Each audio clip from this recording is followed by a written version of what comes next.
উপদেষ্টা জনাব মোহাম্মদ শাহিনুর আলম, তাকে সংক্ষিপ্ত বক্তব্য দেওয়ার জন্য বিশেষভাবে অনুরোধ করছি।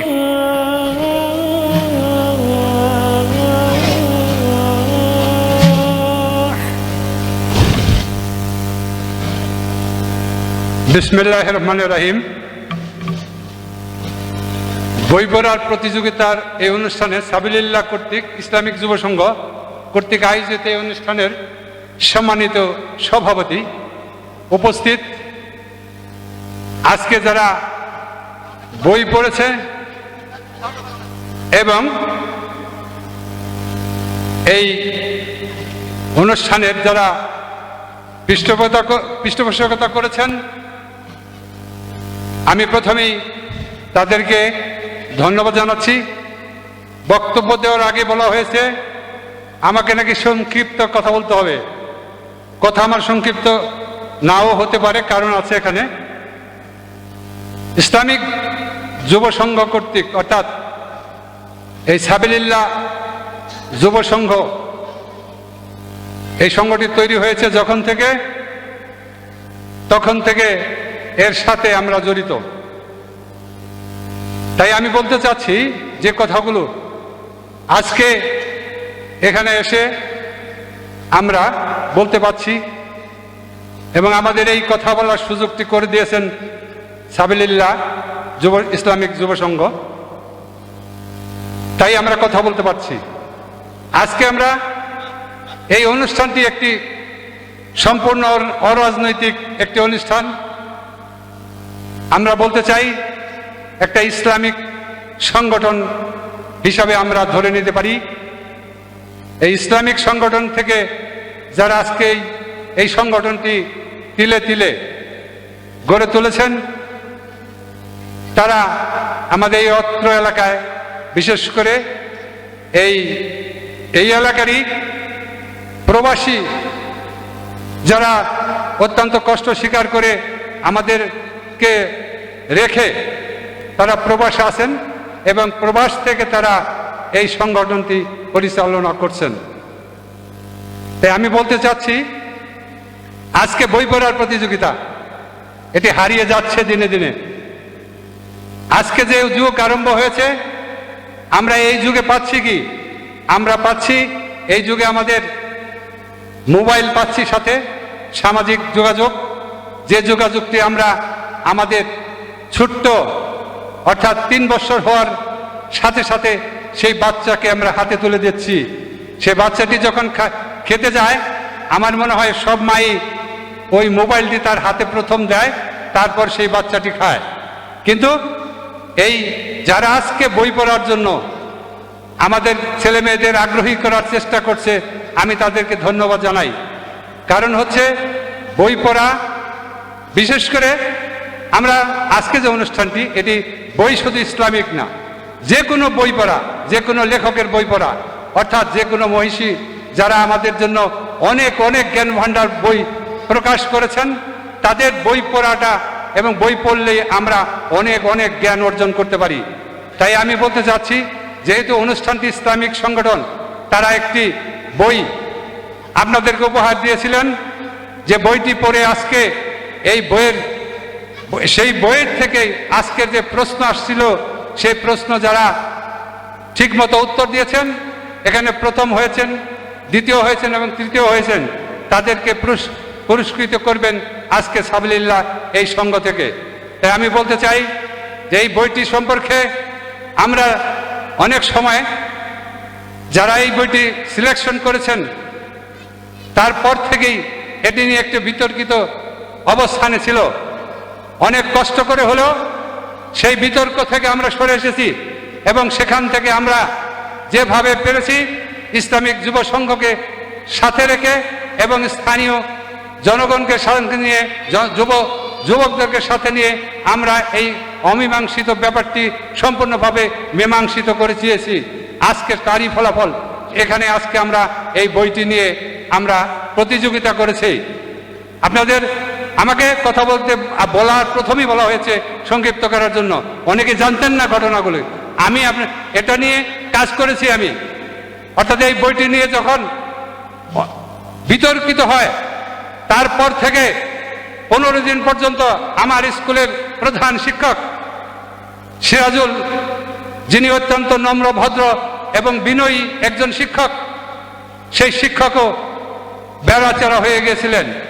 তাকে আমি পাশে রেখে আমি সহযোগিতা করে আমি সম্পূর্ণভাবে এই কাজটি করেছি। আমি মনে করি যে পরবর্তীতে যখনই বই পড়ার প্রতিযোগিতা হবেন, আমাদের এই এলাকায় অনেক ব্যক্তি আছেন, অনেক জ্ঞানীগুণী ব্যক্তি আছেন, ইসলাম সম্পর্কে যাদের ধারণা আছে, ইসলামকে নিয়ে যারা চিন্তা ভাবনা করে, ইসলামের সাথে যারা জড়িত, সেই ব্যক্তিবর্গের সাথে সমন্বয় করে আপনারা আপনাদের সেই বইটি সিলেকশন করবেন। এবং আমি মনে করি এই উদ্দেশ্যটি আপনাদের অনেক ভালো, বিশেষ করে সাবিলিল্লাহ, তাদের উদ্দেশ্য ভালো। আজকে ঘরে ঘরে যদি বই পড়ার প্রতিযোগিতায় এসে যায়, অনেকের ঘরে আজকে বই নাই, আছে শুধু মোবাইল, এবং বিভিন্ন সবার বাড়িতে 5টা-7টা মোবাইল আছে। আপনারা ইন্টারনেটের মাধ্যমে, ইউটিউব বলেন, বিভিন্ন চ্যানেল বলেন, সামাজিক যোগাযোগের মাধ্যমে আপনারা ছড়িয়ে দিচ্ছেন সারা এলাকায়, কিন্তু বইয়ের ভিতর যে কি আছেন কেউ জানতে পারেন না।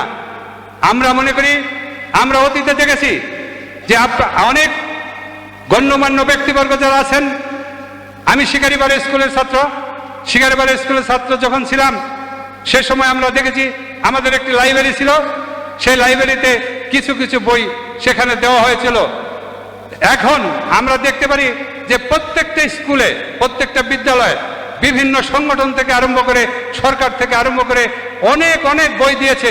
অত্যন্ত দুঃখের বিষয়, সেই লাইব্রেরি থেকে, স্কুলের লাইব্রেরি থেকে একটি বইও কেউ পড়ার জন্য নেয় না, দুঃখের বিষয়। সেই পড়ে না বিধায় আজকে যারা এই অনুষ্ঠানটি করেছেন, এই অনুষ্ঠানটি যারা করার জন্য চিন্তা ভাবনা করেছেন, তাদের মূল লক্ষ্য একটাই, যে বই পড়াকে তারা একটা সামাজিকভাবে এটা ছড়িয়ে দিতে চায়, এবং বই পড়ে যেন একটা মানুষ তার জ্ঞান অর্জন করতে পারে। আপনারা জানেন যে আজকে আমরা যারা প্রবাসী আছেন, সমস্ত প্রবাসী আমরা হাটে যাব, বাজারে যাব, কিন্তু আমরা অনেক পুরুষ লোক আমরা দেশে নাই, কিন্তু আমাদের মহিলারা আজকে বাজারে যাচ্ছে, হাটে যাচ্ছে। আমি বাজারে এবং হাটে যাওয়ার বিপক্ষে নই, আমি তাদের পক্ষে, যেহেতু তাদের কেউ নাই, কিন্তু তারপরেও তারা যেহেতু পর্দা হয়েই যারা যায়, তারপরেও আমি বলতে চাই ওই মোবাইলটি হাতে করে চলে যায়, এবং মোবাইল থেকে তারা বেচা কেনার সময়ও অনেক সময় দেখি ভিডিও দিয়ে দেখাইতেছে যে এই যে আমি এখন তরকারি কিনতেছি, আমি এখন মাছ কিনতেছি। কিন্তু আজকে যদি সে ঘরে বসে একটি ভালো, আমাদের নবী করিম সাল্লাল্লাহু আলাইহি ওয়াসাল্লাম, হযরত মুহাম্মদ সাল্লাল্লাহু আলাইহি ওয়াসাল্লামের জীবনী, উমরের জীবনী, খলিফাদের জীবনী, এই সমস্ত জীবনীগুলি যদি ওই মহিলারা পড়তো, তাহলে তারা ওই বাজারও যেত না, এবং তারা তাদের কাজকর্মগুলি বইয়ের সাথে সম্পৃক্ত করে তারা এগুলো চলাফেরা করত। তাই আমি বলতে চাই যে ইসলামিক যুব সংঘ তারা যে উদ্যোগটা নিয়েছেন, অত্যন্ত মহৎ উদ্যোগ। এই উদ্যোগে তারা অনেক কিছুই তারা এখানে করছে। আমরা দেখেছি তাদের কিছু কর্মকাণ্ড, আমরা করোনার সময় দেখেছি তাদের সহযোগিতার হাত বাড়িয়ে দিয়েছিল করোনার সময়, সে সময় তারা অত্যন্ত সহযোগিতা করেছেন। আমরা দেখেছি এদেশের মেহনতি মানুষ, অর্থাৎ একটি গরিব মানুষ যখন সে চিকিৎসা পাচ্ছিল না, তার ক্যান্সার হয়েছে, বিভিন্ন কঠিন রোগ হয়েছে, অনেক টাকা পয়সার দরকার হয়েছে, আমরা গ্রামীণ ভিত্তিতে আমরা সেগুলো সহযোগিতা করছি। কিন্তু আমরা সেই সহযোগিতা থেকেও আমরা বলতে পারি, এই যখন আমরা সাবিলিল্লাহ সংঘের কাছে আমরা হাত বাড়িয়েছি, তারা অবশ্যই সেখানে সহযোগিতা করেছেন। এই যে মানবতার সেবায় তারা সহযোগিতা করেছেন। একটি মেয়ে বিয়ে দিতে পারে না, আমাদের কাছে বলে, আমরা যখন কিছু কিছু দিয়ে সহযোগিতা করি, তারপর তাদের সহযোগিতা নেই।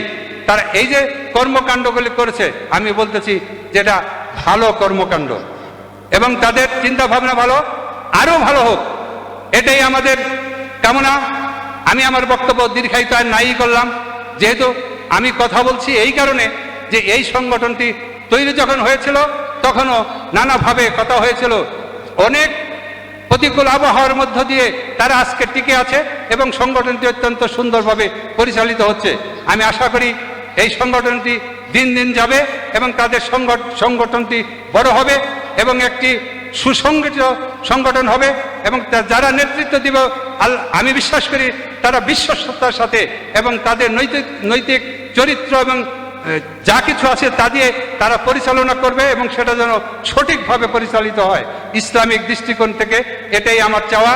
এবং আমরা যে কর্মকাণ্ডগুলি তাদেরকে দেখি, এ পর্যন্ত দেখছি, এই কর্মকাণ্ডগুলি আমাদের পছন্দনীয়। আমরা আশা করব তারা এই কর্মকাণ্ডগুলি করুক এবং ভবিষ্যতে তারা যদি আমাদের কোনো সহযোগিতা চায়, আমরা এলাকাবাসী আছি, স্থানীয়ভাবে আমরা তাদের সর্বক্ষণিক সহযোগিতা করব ইনশাল্লাহ। এই সহযোগিতা আমরা পিছিয়ে যাব না। তাই আমি আমার বক্তব্যকে দীর্ঘায়িত না করে আজকে ইসলামিক যুব সংঘের আয়োজন যারা এখানে করেছেন, শুধু প্রবাসী নয়, এখান থেকে যারা এই সংঘের সাথে জড়িত আছে তাদের দীর্ঘায়ু কামনা করছি এবং প্রবাসে যারা আছেন তাদের দীর্ঘায়ু কামনা করছি এবং তাদের ভবিষ্যৎ উজ্জ্বল হোক, এই সংগঠনটি আরো বড় হোক, এই সংগঠনটি ইসলামিক সংগঠন হোক এবং এই সংগঠনটি ইসলামকে সারা বিশ্বে প্রসারিত করে যেন আমাদের মাঝে ইসলামকে একটি সুন্দর, ইসলামের যে আদর্শ, ইসলামের যে নৈতিক আদর্শ সেটা প্রসারিত করুক, এই আশা ব্যক্ত করে আমি আমার সংক্ষিপ্ত বক্তব্য শেষ করছি। আল্লাহ হাফেজ। আসসালামু আলাইকুম ওয়া রাহমাতুল্লাহি ওয়া বারাকাতুহু।